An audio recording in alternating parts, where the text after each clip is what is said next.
आता है, हम कमा लेते हैं आसानी से, लेकिन बचत करना हमारे लिए बहुत ही मुश्किल का काम है।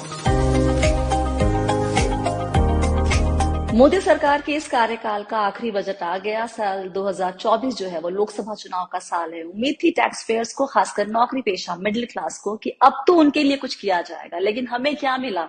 एक्चुअली बहुत कुछ मिला। हमें वित्त मंत्री निर्मला सीतारमन ने काफी कुछ दिया है।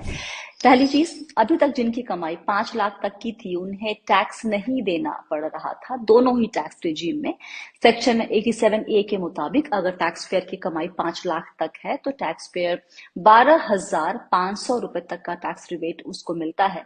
अब ये रिबेट 5 लाख तक की कमाई से बढ़ाकर, जो लिमिट थी 5 लाख तक की, उसको बढ़ाकर 7 लाख तक की कमाई पर कर दी गई है, लेकिन सिर्फ नए टैक्स रेजिम के लिए। दूसरी खुशखबरी, नए टैक्स रेजिम में इनकम एग्जेम्पशन लिमिट जो है वो 2.5 लाख से बढ़ाकर 3 लाख कर दिया गया है। पुराने में कोई बदलाव नहीं है। 2020 में लाए गए नए टैक्स रेजिम में 6 इनकम टैक्स स्लैब थे, अब उसे घटाकर 5 कर दिया गया है। नए स्लैब कुछ इस तरीके से हैं: 0 से 3 लाख तक नो टैक्स, 3 से 6 लाख 5%, 6 से 9 लाख 10%, 9 से 12 लाख 15%, 12 से 15 लाख 20%, 15 लाख से ऊपर 30%।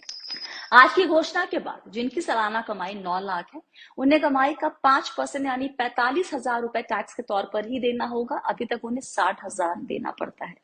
इसी तरीके से जिनकी सालाना कमाई 15 लाख है उन्हें 1.5 लाख यानी अपनी कमाई का 10% ही टैक्स के रूप में देना होगा। उन्हें पहले 1,87,500 रुपए देने पड़ रहे थे।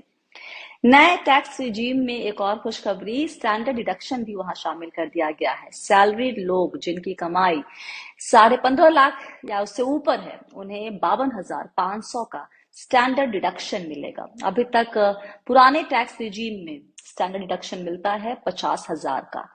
ये होता क्या है? वो रकम होती है जिससे आपकी आमदनी से सीधे सीधे काट कर अलग कर दिया जाता है। बची हुई इनकम पर ही टैक्स स्लैब के हिसाब से टैक्स कैलकुलेट किया जाता है।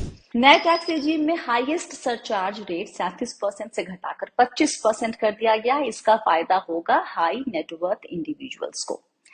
साथ ही नए टैक्स रिजीम को डिफॉल्ट टैक्स रिजीम के तौर पर देखा जाएगा। जो लोग पुराने टैक्स रिजीम को फॉलो करना चाहते हैं वो कर सकते हैं, लेकिन डिफॉल्ट नया वाला होगा।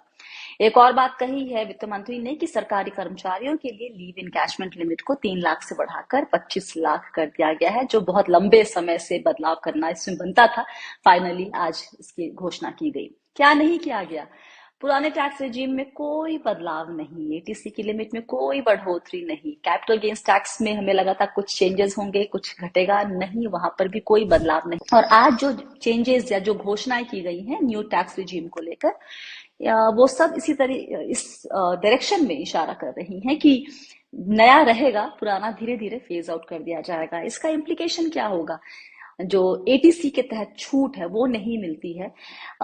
उसका एक फ्लिप साइड ये है कि हम लोग जो है, बहुत सारे लोग, उनको सेव करने या इन्वेस्ट करने की आदत नहीं होती है। तो इसी बहाने, एटीसी के बहाने ही कम से कम लोग साल में 1.5 लाख 2 लाख रुपए इन्वेस्ट कर रहे थे, सेव कर रहे थे उन इंस्ट्रूमेंट्स में जहां पर उनको एटीसी के तहत छूट मिलती है। अगर वो हटा दिया जाए, अभी नहीं, ग्रेजुअली फेज आउट होगा जब तक, तो ये आदत मुझे लगता है कि खत्म हो जाएगी लोगों की, और ये अच्छी चीज नहीं है।